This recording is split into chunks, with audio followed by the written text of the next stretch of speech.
Okay, I don't have that much liquid nitrogen remaining on this session, but I will try another Q9550. I very briefly tested my previously best CPU, Q9550, I mean, with the last liters of LN2 I had last time after the Q8400 tests. And I got the W'32 top score very easily at like 4.8, like 100 megahertz lower CPU frequency than the previous top score.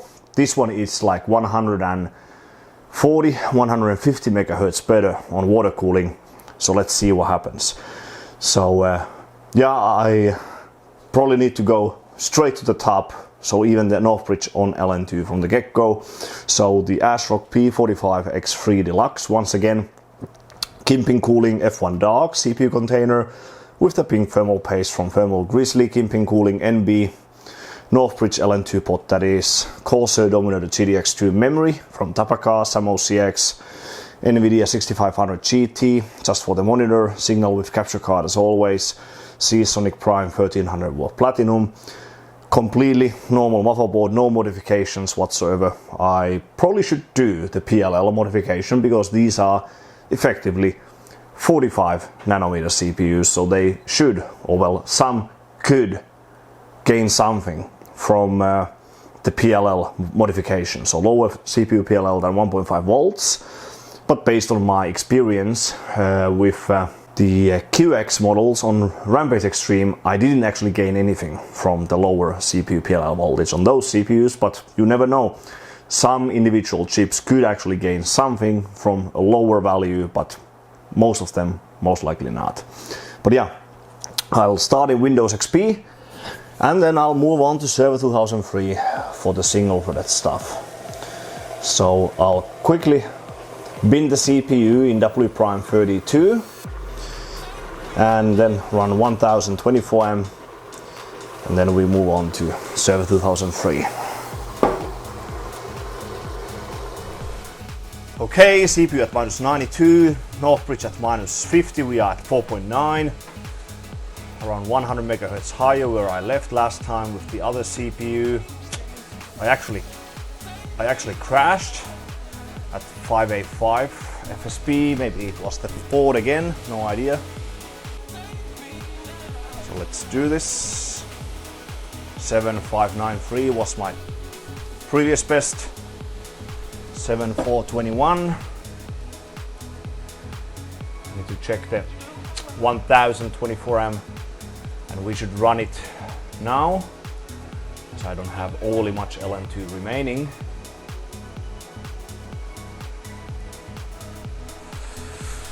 So 7421, previous best 7593 by me. Yeah, 4675 megahertz is for the 1024M, so it will be easy if it's just stable.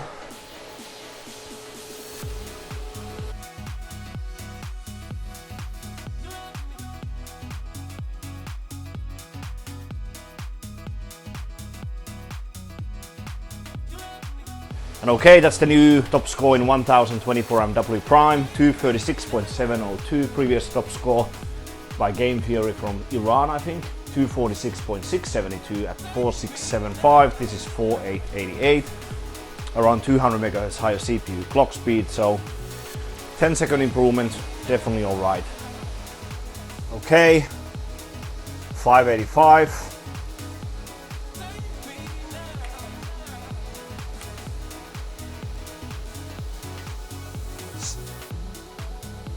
Start with pipe fast. And remember what was the score? 1864 at over 5 gigahertz. I pushed the North Bridge to -75, CPU close to 100.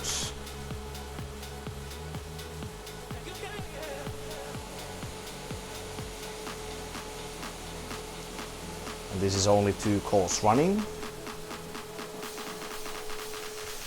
1864. Yeah, new top score with much lower CPU frequency. That's what I call efficiency.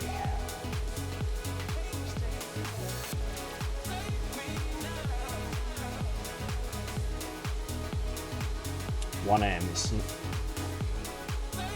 9 seconds something. 1M will probably be our hardest one.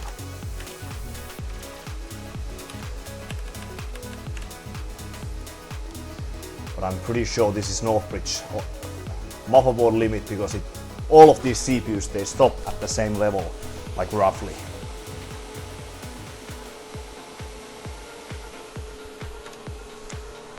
.172 is the top score.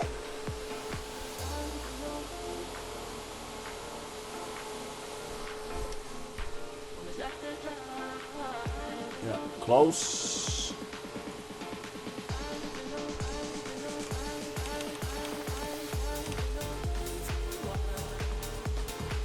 We don't need much. We don't need that much. This should be enough. 5017.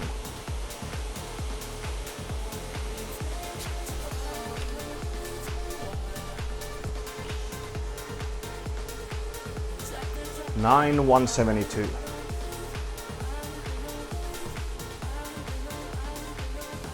Nice. Shared. We don't want shared.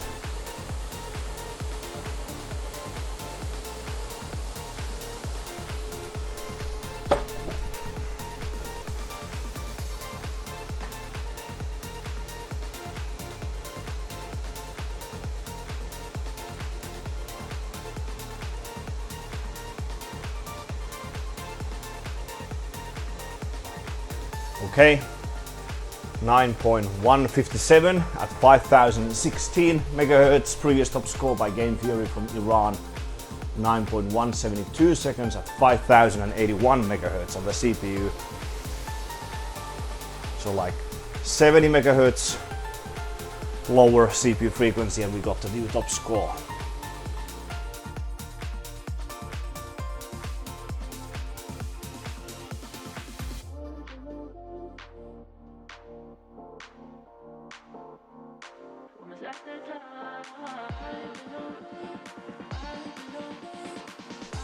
Okay, that's a 14-second gain or so. I crashed 1 or 2 times. Very close to the end, like loop 17 or something at 585. So I backed down a little bit because I don't have that much LN2 remaining, because I really wanted to get this score. So the new top score for Core 2 Quad Q9550.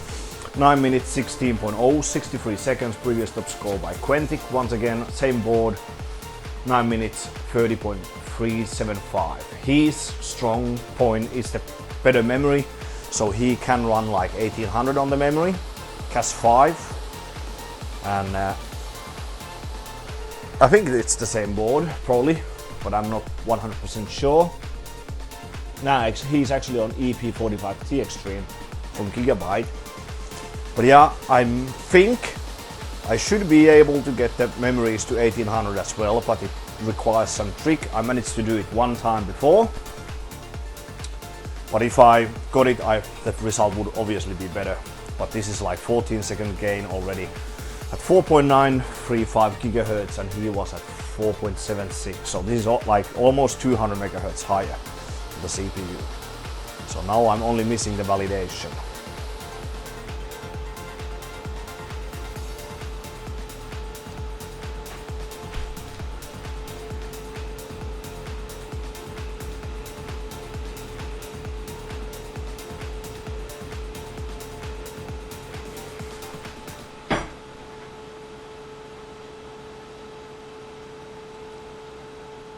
Okay, let's do it this way. So since I didn't film any like wrap-up video after running those results with the Q9550, I'll just cover them like this with the capture card after almost half a year pretty much, because I actually made those results in late October of 2024, and now it's April of 2025, so like 6 months later I have quite a lot of results I haven't really posted about, which I made already in late 2024. But anyways, with the Q9550 I got all of the important top scores, as you can see over here, and the rank 2 score in CPU frequency validation. But the validation is a very hard subject because of how these CPUs are being run, especially for the validation, because they aren't like fully legit to some degree, if you ask me, and we have seen this with other Core 2 quads as well. On my channel as well, I will explain it to you later. But anyway, so if we go through these results, so PyFast 18.41, I already have it over here. So 230 milliseconds faster than Game Theory from Iran at lower CPU frequency 4974 against 5057.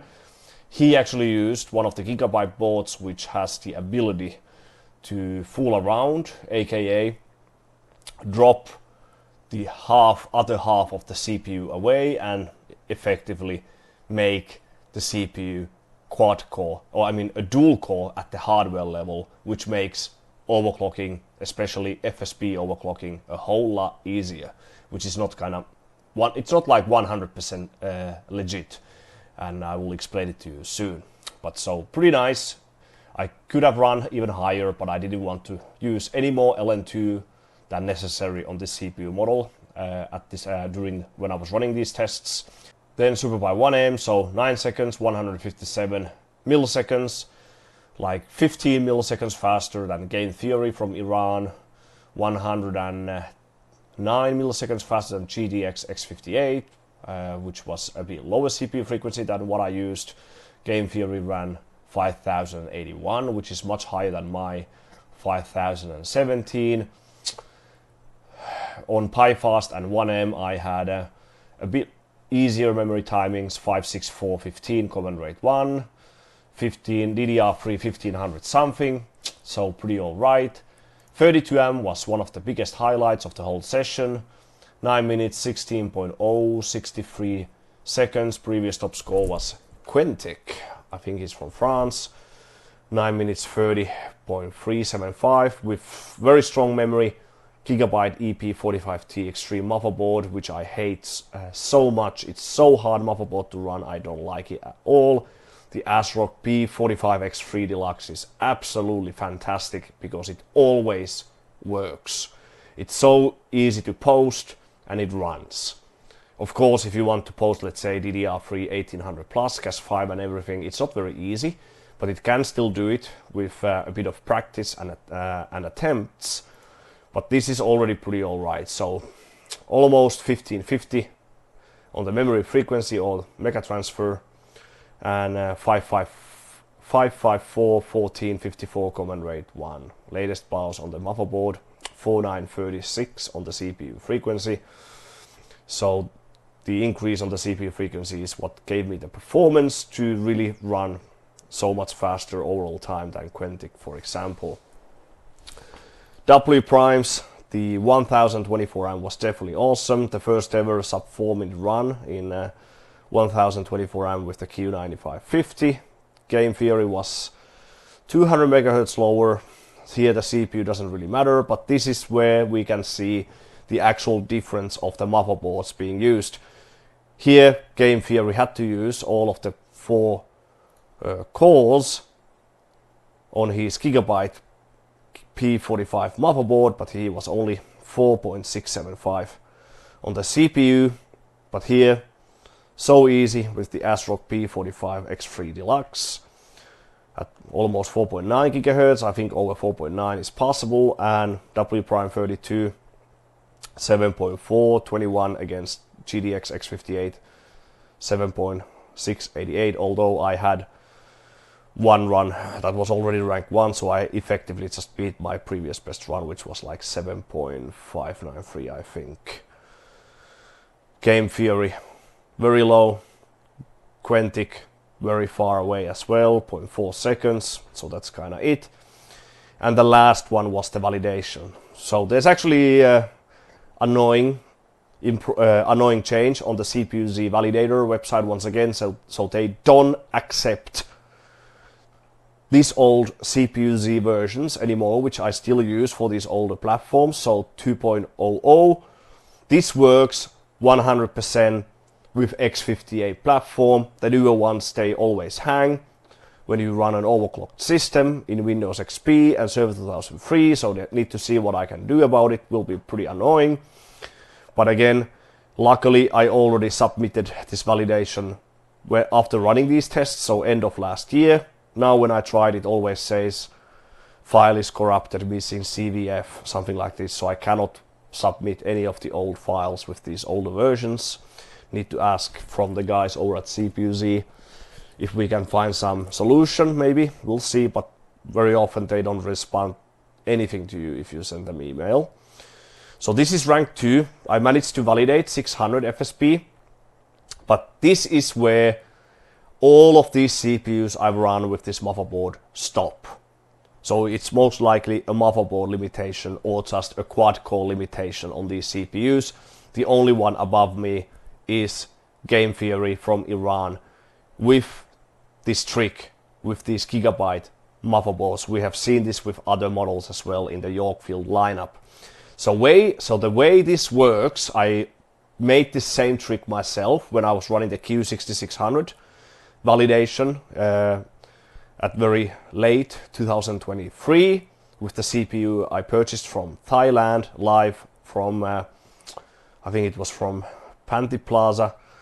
So when I ran this CPU, the Q9600, when you post some specific FSP, the CPU will turn off the other part of the CPU by itself. So these quad-core CPUs, so the Intel Core 2 Quad, they are effectively 2 CPUs on the same PCB. So if you look at a picture of, let's say, naked Q9600, you see 2 individual chips next to each other on the same PCB. So the Q9600, for example, is, you could say, it's an E6600 X2. So just 2 E6600 CPUs next to each other on the same PCB. So what happens? You can easily guess. If the CPU turns off the other chip by itself, it effectively becomes a dual-core CPU. So the FSP overclocking becomes a whole lot easier immediately. So that's why I was able to run FSP close to 620. We even saw 620, 5.6 gigahertz, very easy. But you could say it's not really real. It's not validation with the CPU how it's meant to being run. So in the quad-core mode, it's not like 100% legit, you could say, like that. And that's what happens with every single Yorkfield over here as well. These guys who run these gigabyte motherboards, they try to post, let's say, 560, 550, 570, something like that. They wait for the lucky run. They wait for the lucky post when they see it suddenly posts. They see only 2 cores inside the BIOS, inside the operating system. Boom, they have the CPU in dual core mode, and boom, FSP overclocking suddenly became easy. And that's what is going on over here as well. 620 with 1 core. It could be 1 core at the hardware level. Sometimes these CPUs do even that, so they even disable half of the second CPU or the processor IC. Or it could be 2 cores at the hardware level and just 1 core limitation inside the operating system, something like this. We never know, but it's again 5.1, 89 megahertz, 610 FSP times 8.5. My run is pretty alright because this is real. This is in a real quad-core mode. This is limitation inside the OS, not lucky post with only half of the ICE or of the processor being used. So this is 4 cores at the hardware level, 2 cores at the software operating system level. So 5.10, 4.9. So as this is pretty much it, if this is a motherboard limitation, I cannot beat any of the Yorkfield Q8000 series, Q9000 series validations with this setup. But it doesn't really matter. We have all of the actual performance tests with very nice margins very often. But this is something I wanted to mention. I don't want to get a gigabyte P45 motherboard just to wait for the lucky post, the lucky run, and try to get the validation, because it's pretty much just trying to bug the CPU and the whole system in the end. It's not really comfortable. I'm sure you know what I mean. So rank 2 validation, rank 1 in every performance test, and rank 1 validation in the actual CPU, how it's meant to be operated in quad core mode at the hardware level. So these are pretty much the results. Give my video a thumbs up and subscribe to my channel if you appreciate all of my efforts and my work with these older CPUs. This new motherboard from ASRock, which is very, very nice for these quad-core CPUs, the ASRock P45X3 Deluxe. Maybe check out my Patreon page as well if you want to support my work and contact me personally. I have my own Discord channel for my Patreon followers and so on. But other than that, all of these results are available over here on hardwarebot.org. So hopefully you enjoyed the video. Thanks for watching once again, and I will see you on the next one.